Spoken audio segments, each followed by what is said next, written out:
मध्य प्रदेश के पूर्व प्रमुख राजेश झा अहिराज के पूर्व पक्ष के लेल थुना में पठावा के आदेश भेल। जिला अदालत काठमांडू के न्यायाधीश पीताम्बर शर्मा के जिला सबुद्दीन अहिराज के पूर्व पक्ष के लेल थुना में पठेबाक आदेश जारी केने।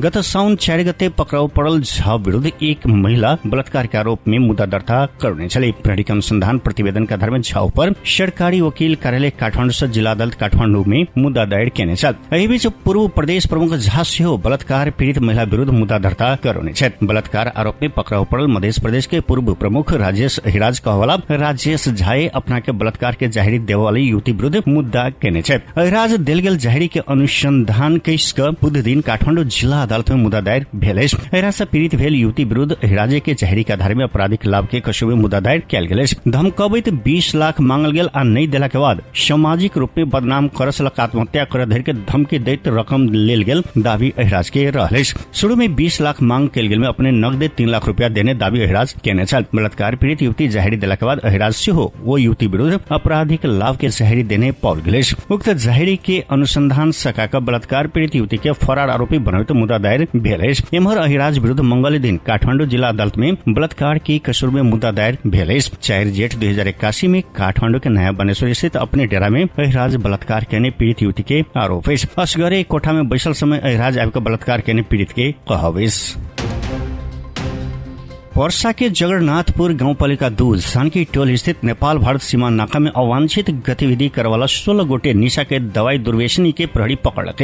भारत से निशा के दवाई सेवन कर जानकी टोल चौक में हो हल्ला झगड़ा करवाला तथा आपराधिक गतिविधि में संलग्न रहला आरोप में ओकरा प्रहरी बुध दिन पकड़ने 16 गोटे के नियंत्रण में लेल गेल जिला प्रहरी कार्यालय पर्सा के प्रवक्ता तथा प्रहरी नायब उपरीक्षक किशोर लम्साल बतौले। पकड़ाऊ पड़ावला में 25 वर्षीय सुजीत पटेल, राहुल यादव 27 वर्षीय श्याम सुंदर यादव 24 वर्षीय एजे दास रहले। एहिना 25 वर्षीय फिरोज अंसारी, 23 वर्षीय देवनारायण राम, 26 वर्षीय सुमित कुशवाहा, 29 वर्षीय दीनानाथ पटेल, 25 वर्षीय दीपेंद्र पासवान रहले। तेनाक 27 वर्षीय नीतीश मुखिया, 27 वर्षीय रोहन बुढ़ाथोकी, 29 वर्षीय रिजवान हवाड़ी, 28 वर्षीय मनुप अछामी, 26 वर्षीय टलक बहादुर केसी, 28 वर्षीय दिनेश कुमार श्रेष्ठ, 35 वर्षीय जितेंद्र कुमार यादव रहल। प्रहरी नायब उपरीक्षक लम्साल जानकारी दिले। पकड़ाऊ पड़ल अधिकांश युवा सब इस अगाडि से निशा के दवाई सेवन आ ओसार पसार में पकड़ाऊ पड़ कैद सजाय भुगतान क चुकल। ओकरा से ऊपर थप अनुसंधान भरल प्रहरी नायब उपरीक्षक लम्साल जानकारी दिलन।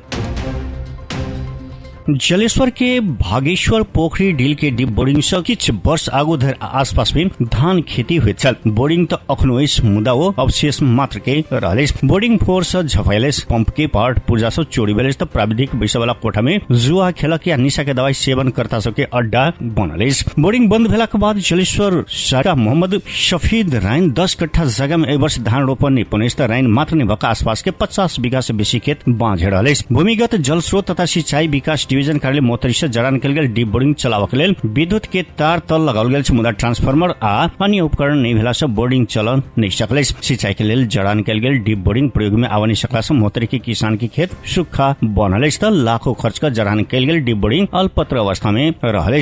बोरिंग चलाइब का उपभोक्ता सबसे रकम संकलन का मरम्मत नहीं खेला से सिंचाई प्रभावित भेल। भूमिगत जल स्रोत तथा सिंचाई विकास डिवीजन कार्यालय जलेश्वर के इंजीनियर अमलेश यादव बतौले। विद्युतीयकरण, सामान्य मरम्मत, ट्रांसफार्मर जड़ान, पंप मरम्मत, पाइपलाइन विस्तार, पुरान इंजिन हटाइब नया सहित के विद्युतीयकरण होवा नहीं सकला से डिवीजन से जड़ान कल गेल 23 टा डीप बोरिंग संचालन में आवा नहीं सकल। इंजीनियर यादव जानकारी दिले। कतेको स्थान में विद्युत महसूल नहीं बुझाओल गेल। उपभोक्ता से विद्युत मीटर नहीं लेल गेल। प्राधिकरण से लाइन कटला पर लंबा समय से बोरिंग नहीं चला से बिगड़ल। कतेको बोरिंग चलाव उपभोक्ता सक्रिय नहीं दखल गेल। इंजीनियर यादव बतौले। डिवीजन कार्यालय से जड़ान कल गेल संचालन कर रहल 31 बोरिंग से 980 हेक्टेयर क्षेत्र में सिंचाई भरल। मुदा हम सब जड़ान कल गेल 23 टा बोरिंग संचालन में नहीं आ सकल। चल नहीं सकल बोरिंग सब 4 करोड़ 50 लाख खर्च कर मरम्मत कर संचालन में लाउल जा सके। उनके अनुसार जरानवेल प्रत्येक डीप बोरिंग 20 से लेकर 40 हेक्टेयर क्षेत्रफल में सिंचाई कर सके। मोतरी में भूमिगत जल स्रोत तथा सिंचाई विकास डिवीजन, कमला सिंचाई व्यवस्थापन कार्यालय पोरताहा, कृषि यांत्रिकरण प्रवर्धन केंद्र नकटा झीज धनुषा, प्रदेश सरकार, स्थानीय सरकार आ गैर सरकारी संस्था से डीप बोरिंग जरान करे आबि रहल। शुक्र दिन मोहतरी आयल प्रधानमंत्री केपी शर्मा ओली मधेश में पीबे वाला पानी आ सिंचाई संकट समाधान के लेल तत्काल 5 से डीप बोरिंग जरान करे के आश्वासन देने छले। मुदा हाल जरान भेले डीप बोरिंग संचालन में आवा नहीं सकले।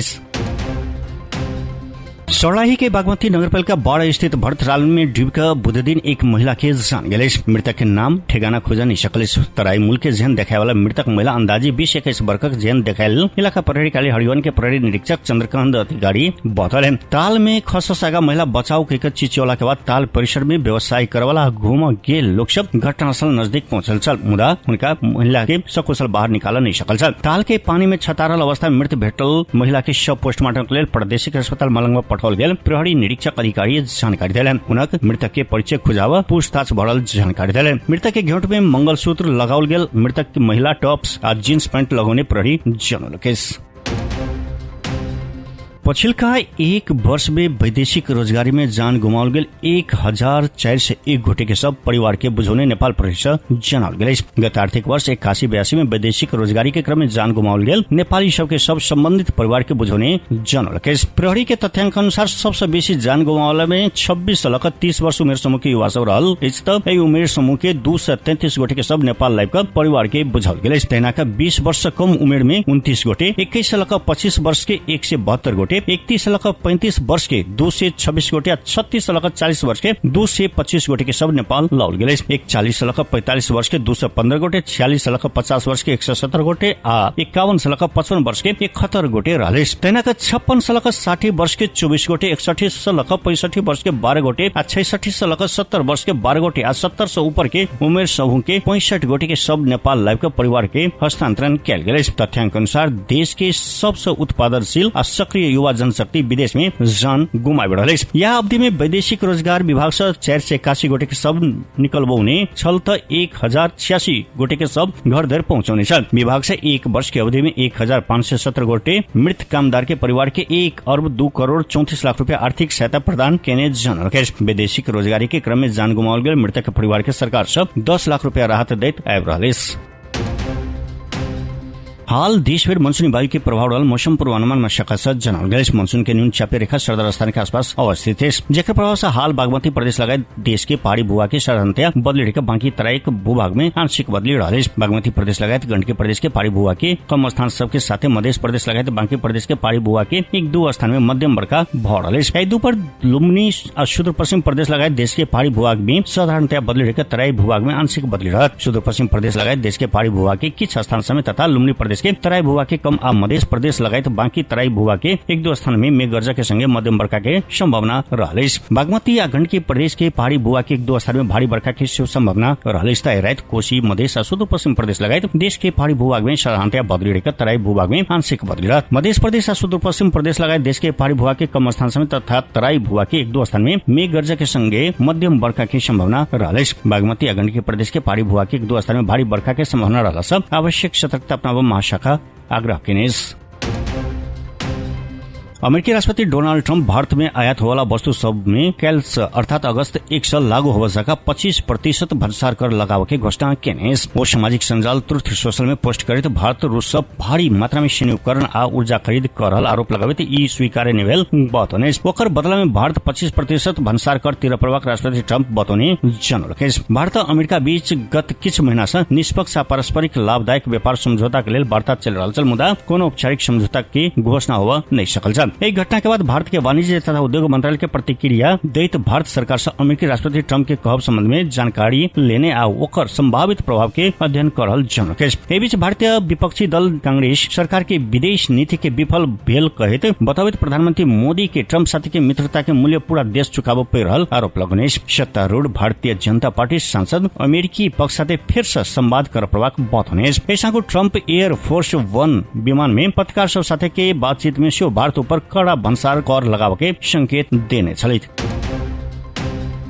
भारत इंग्लैंड बीच के 5वां तथा अंतिम टेस्ट खेल आई लंदन के केनिंगटन ओवल मैदान में भ रहल। खेल नेपाली समय अनुसार साँझ 4:45 बजे से शुरू है। आज खेल में निर्णायक है। रंगशाला में इंग्लैंड 2-1 से आगाज इंग्लैंड के कप्तान तथा ऑलराउंडर वेन स्टोक्स कांध की चोट के कारण बहरेला के बाद ओली पोप टोली के नेतृत्व संभालत। ऐसा भारत ओवल में 15 टेस्ट मध्ये 2 में मात्र जीत हासिल केने।